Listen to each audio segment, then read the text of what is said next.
and today I want to talk to you about Frankenbatting. I have to tell you, I love scraps. I love fabric scraps, but I also love my batting scraps because I can use them to get a whole new project out of them by sewing them together. That's what I call Frankenbatting. So once you have your pieces of batting left over from another project, they're probably all different sorts of lengths, different widths. It's a really good idea to take them and to start by squaring them up.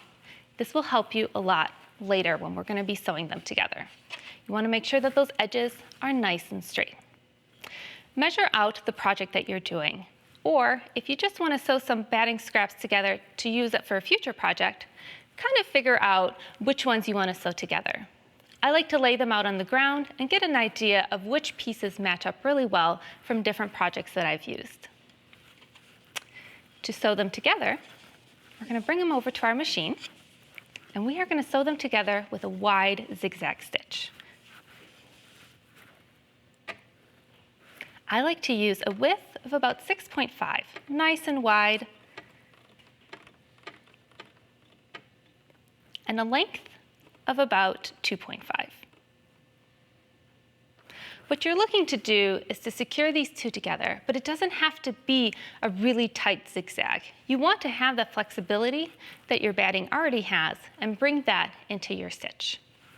I'm using a normal piecing foot and some normal piecing thread. I'm using purple today, but if I was at home, I'd probably use a color that blends in with my batting. Start by positioning your two pieces of batting right next to each other. You don't want them overlapping. You also don't want a gap. You just want to have them right next to each other. You don't have to backstitch when you start. Just simply start sewing, keeping that batting nice and flat. I like to put my hands one on each side and gently guide it through my machine.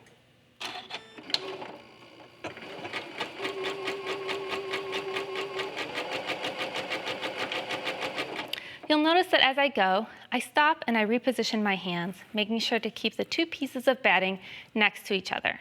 I'm not trying to pull on it or to push it through the machine because I really want them to stay nice and flat together.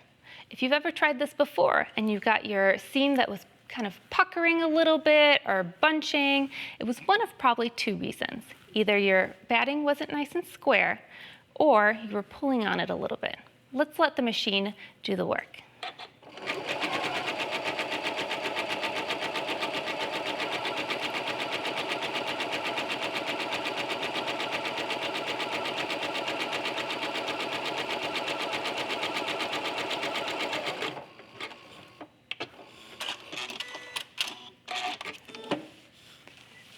Now I have two pieces of batting sewn together. You'll notice that they don't quite match up here. That's okay. I'd probably trim this off and then add another piece if I wanted to make this even bigger. I use these Frankenbatting pieces for multiple projects. Smaller pieces get turned into tote bags and zipper pouches, maybe even a set of coasters or placemats, and larger pieces get used for baby quilts, and I've even done a throw-size quilt. That's how you sew two pieces of batting together, or what I like to call Frankenbatting.